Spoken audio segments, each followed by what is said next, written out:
Surprisingly, over 90% of viewers haven't subscribed yet. If you're enjoying the content, hit that subscribe button. It motivates us to keep creating and helps us never miss an upload. And you'll never miss a story again. When Daniel Hayes walked into room 207 at Crestwood High, everything felt normal. He had been teaching history there for nearly 15 years. Respected, dependable, the type of teacher who left the school lights on late, helping students who needed extra tutoring or just someone to talk to. He wore the same corduroy blazer every Friday and packed the same tuna sandwich for lunch. At school, he was steady. At home, he believed he was happy. He had a wife, Melissa, a beautiful woman with sharp eyes and a sharper wit. They'd been together since college, had a 10-year-old son named Ethan, and a cozy house on the edge of town with a porch swing Daniel installed himself. They shared laughter, plans for vacations, and morning coffee in the kitchen while Ethan built Lego cities on the dining table. But life has a way of hiding cracks until they spread wide enough to fall into. It started on a Tuesday, 2 weeks before spring break. Daniel was scrolling through social media during his lunch break. He wasn't much of a scroller, but a colleague had posted pictures from a recent trip to a luxury resort in the Bahamas. The bright beaches and cocktails were a nice break from the rainy town they lived in. As he tapped through the photos absent-mindedly, something made him stop. In the background of a group shot, 5 people in pool chairs raising drinks, was a woman who looked eerily like Melissa. Same hair, same bracelet she never took off. And next to her, a man with his arm resting a little too casually across the back of her chair. They were both laughing, but the body language didn't read like two strangers who just happened to share the same space. Daniel blinked. He zoomed in. His heart raced. The face was slightly turned, sunglasses on. But his gut screamed what his brain refused to accept. It was Melissa. That night, he asked her how her day went. She said it was exhausting. Back-to-back meetings. My boss is driving me crazy, she said. I need a real vacation. He watched her as she stirred sugar into her tea. The same hand, the same bracelet. He didn't sleep much that night. Over the next few days, Daniel became a quiet observer. He noticed the way Melissa kept her phone close, how she took longer showers, how she suddenly had new dresses and unfamiliar perfume. He wasn't the paranoid type, but something had shifted. He didn't know where to turn until he remembered someone. Cameron Blake had been one of his brightest students 2 years ago. Brilliant, a little rebellious, and known for being able to get around just about any digital wall. Daniel had once caught him hacking the school's Wi-Fi restrictions and made him stay after class. Instead of punishing him, Daniel helped him channel his skills into cybersecurity competitions. They'd stayed in occasional contact since then. Daniel reached out through a private message. Cam, I need a favor. It's personal, discreet. Within minutes, Cam replied, Say no more. What are we dealing with? They met in a quiet corner booth at a coffee shop downtown. Cam, now in college, still wore his signature hoodie and had a laptop in his backpack, stickers covering every inch. Daniel showed him the photo, explained his suspicions. I'm not asking you to do anything illegal, he said carefully. I just need to know if my wife was really at that resort, if she's with someone. Cam nodded. I got you. Just need a name, a few details. Give me a day. Daniel left the coffee shop feeling a strange mix of guilt and anticipation. This wasn't who he was, but he needed answers. The next evening, Cam texted, We need to talk. They met again, this time in Cam's apartment. He pulled up a map, a list of transactions, and a timeline. Melissa booked a flight under a different name, paid with a credit card linked to an old account, checked into the Coral Shore Resort. Same dates as the photo. She was there, and not alone. Daniel stared at the screen, the timeline neatly aligning with the lies she had told him. Who is he asked. Cam hesitated. Still digging, but there's something else. He opened a folder of emails. They've been talking for months. I intercepted some messages. She's planning something. He's not just some fling. Daniel leaned in, his stomach turning. They're talking about moving away, about your son and your money. Daniel went cold. My inheritance, he said slowly, from my father. Cam nodded. She doesn't think you suspect anything. They're talking about convincing a judge that you're emotionally unstable. Get full custody of Ethan. Once they have him and the money, they disappear. Daniel felt the floor slip beneath him. All the quiet smiles, the fake plans, the pretending. Now it made sense. He went home that night and looked at Melissa differently.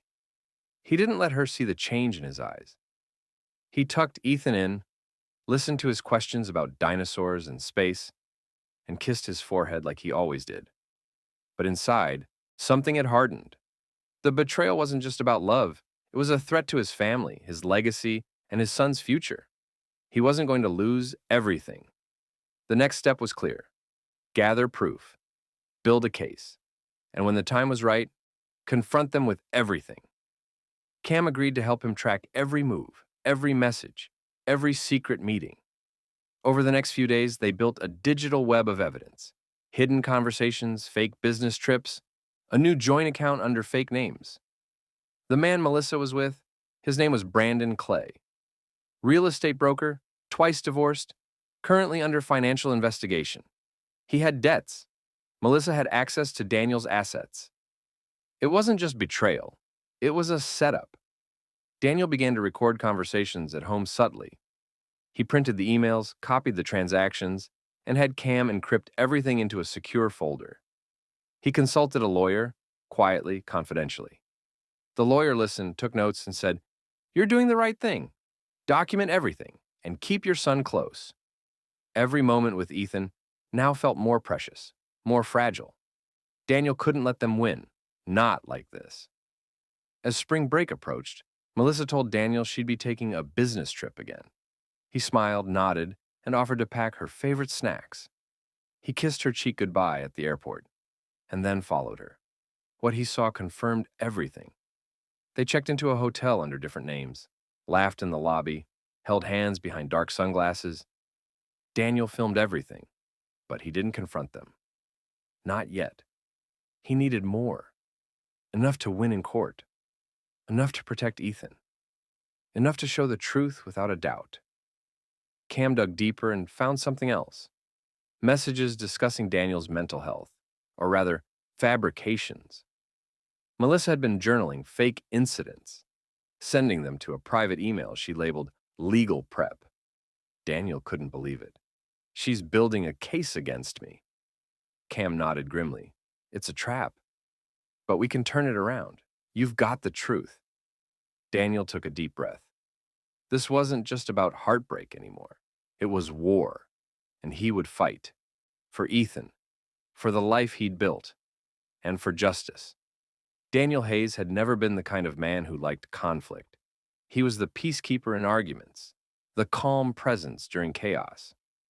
But something had shifted inside him. Betrayal had a way of shaping a person, not into someone new, but into someone they forgot they could be.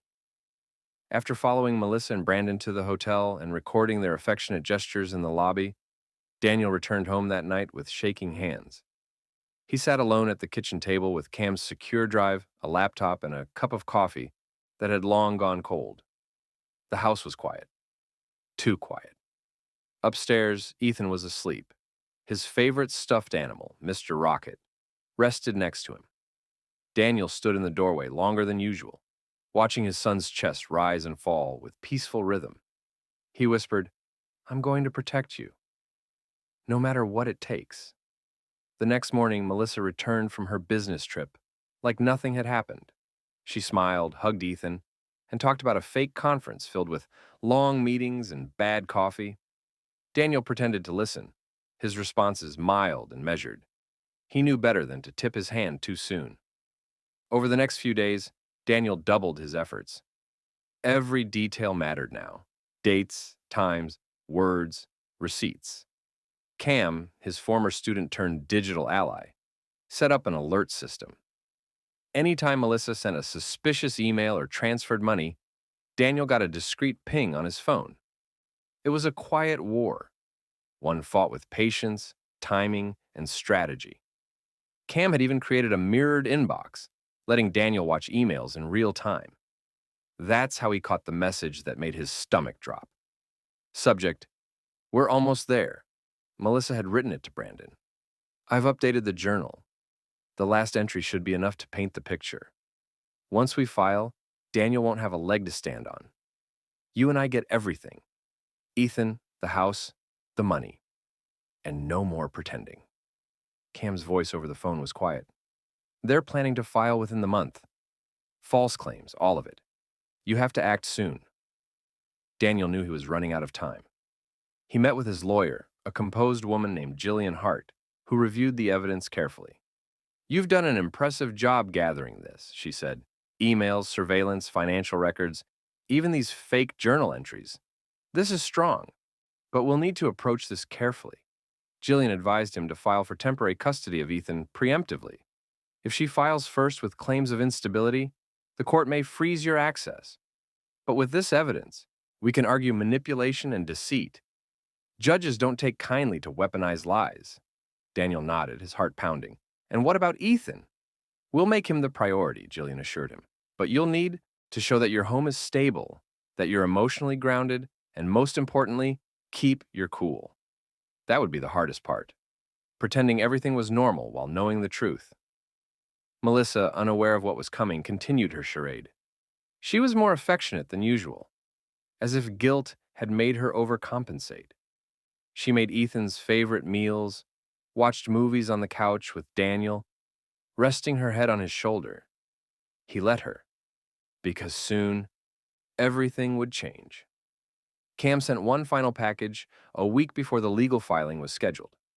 It included a compiled dossier, dozens of files, screenshots, and timelines. He labeled it, The Truth. Daniel read through it alone in the study. Every deception cataloged, every secret uncovered. There were even photos from previous trips. Melissa and Brandon at the same coffee shop 2 towns over. She'd claimed she was at yoga. More lies. That night, Daniel confronted her. Not with shouting, not with rage, but with quiet truth. He waited until Ethan was at a friend's house for a sleepover. Then, he placed the dossier on the kitchen counter as Melissa poured herself a glass of wine. "What's this?" she asked, glancing at the folder. "Everything," Daniel said calmly. "Your messages, the hotel stays, the fake journal, the plan to take Ethan, to take everything." Melissa froze. For a moment, she didn't say a word. Then she laughed nervously. "Daniel, what are you talking about?" "You know exactly what I'm talking about," he said, his voice steady. "I know about Brandon. I know about the account. I know what you're planning." She set the wine glass down. "You've been spying on me?" "I've been protecting myself. And our son." Her face hardened. "This is absurd." Daniel slid a single photo across the table. Her and Brandon in the hotel lobby, laughing. She paled. "I've filed for custody," Daniel said. "I've spoken with a lawyer. You'll be hearing from her this week." "You're threatening me?" she snapped. "I'm defending myself," he replied. "And Ethan, you tried to destroy me quietly. But I'm not going down quietly." Melissa's lips trembled. "You don't understand. Brandon, he loves me. We were going to give Ethan a better life. You're stuck, Daniel, in this small town, in this small life. And you were willing to lie to take him from me?" Daniel asked. "To ruin me?" She said nothing. For a moment, silence filled the room like a storm waiting to break. Then she turned and walked upstairs without another word. The next few days passed in a blur. Melissa moved out temporarily, claiming she needed space. Daniel didn't stop her. In truth, she'd gone to stay with Brandon. Cam confirmed it with a location tracker pinged from her phone. The legal process began. Jillian presented the evidence in court, methodically, clearly, and without unnecessary drama. She let the facts speak for themselves. The judge reviewed the dossier with narrowed eyes. These journal entries, fabricated, with proof? "Yes, Your Honor," Jillian confirmed. "We can provide metadata showing they were created with the intent to deceive." Melissa's lawyer tried to redirect, claimed emotional neglect and distant behavior from Daniel, but nothing could compare to the mountain of data on the other side. It was clear. Melissa and Brandon had conspired not just to leave Daniel, but to erase him. The judge ordered a temporary freeze on the joint accounts. Ethan would remain with Daniel until a full custody hearing could be conducted. A guardian was appointed to evaluate both homes. Daniel never said anything negative about Melissa in front of Ethan. He simply told him, "There are some things your mom and I need to work through, but I love you, always." Ethan nodded and hugged him. That hug made everything worth it. But the story wasn't over. One night, Daniel received an anonymous email. Subject, "You don't know everything." Attached was a video file. Cam traced the sender, not Melissa, not Brandon, but someone close to Brandon. The video showed Brandon talking to someone in a parking garage. Not about love, not about family, about money. "I get the cash, she gets the kid. Once that happens, she's out. She thinks this is forever, but she's just part of the plan." Daniel watched it 3 times. Brandon was using Melissa too. The betrayal ran deeper than anyone knew, and now Daniel had proof. But the next move had to be careful, strategic, and public, because the truth was no longer just for court. It was time the world knew what really happened. Daniel sat in his study. The video file paused on the frame where Brandon laughed carelessly, not knowing his words would become the final thread in the web of lies. Cam had verified its authenticity. There was no editing, no trick. Brandon had said those words, and they changed everything. Daniel didn't feel triumphant. He felt something else, resolved. He called Jillian the next morning. "This changes everything," she said after watching the footage. "Now we're no longer looking at a custody case. This is a matter of manipulation, financial fraud, and parental endangerment. Can we use it?" "Absolutely. We'll present it to the court. But first, we need to file an emergency injunction." By the end of the week, things moved quickly. The video was submitted as evidence under seal to protect Ethan's identity. Brandon's legal team tried to block its use, claiming privacy violations, but it was too late. The court allowed the footage under an exception: public interest and safety. Melissa was subpoenaed to appear again. This time, her demeanor was different. Gone was the confidence, the dismissive tone. She looked nervous, tired. Her attorney whispered to her repeatedly as the judge played the clip in a closed hearing. When Brandon's voice echoed through the courtroom saying, "She thinks this is forever, but she's just part of the plan." Melissa's hands trembled. Daniel watched her closely. This wasn't just about exposing her anymore. This was about Ethan, about what kind of example he would grow up with, what kind of truth he would one day deserve to know. Melissa finally spoke up. "I didn't know," she said quietly. "I thought he loved me. I thought we were building a life." Her voice cracked. The judge raised a brow. "You falsified journals. You plotted to take a child from his father based on lies. That is not a simple mistake." Melissa nodded, eyes full of regret. "I was angry. I felt invisible. Daniel was always with his books, his papers. I made horrible choices. I see that now." Daniel didn't interrupt. He let the silence sit. Eventually, the judge delivered the ruling. Temporary full custody of Ethan will remain with Mr. Hayes. A psychological evaluation will be required for both parents before any further decision is made. Visitation rights for Mrs. Hayes will be supervised, pending review. Melissa wiped tears from her eyes. But Daniel didn't feel pity. He felt closure. Brandon, on the other hand, faced a different fate. The court referred his actions for further investigation, including suspected fraud and conspiracy. When Daniel left the courthouse that day, there were reporters near the entrance. Jillian held up her hand and simply said, "No comment." Daniel shielded Ethan from all of it. No interviews, no mentions, just normal days, soccer games, weekend pancakes, reading bedtime stories. A month later, Ethan asked about his mom. Not out of anger, just curiosity.